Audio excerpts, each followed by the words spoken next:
Rais Jakaya Kikwete ameiagiza Wizara ya Viwanda na Biashara kukaa meza moja na shirikisho la wenye viwanda nchini CTI kutafutia ufumbuzi wa changamoto zinazokwamisha sekta ya viwanda kujihusisha na uongezaji wa thamani wa rasilimali zinazozalishwa hapa nchini na kuepusha uuzwaji wa mazao ghafi.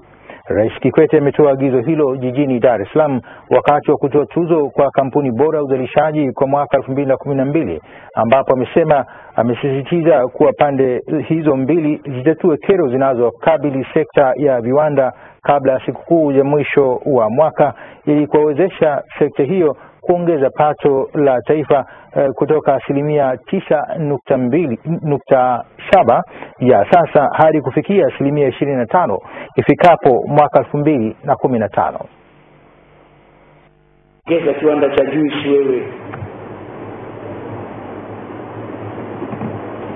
Babaga, panua uzalishaji wako.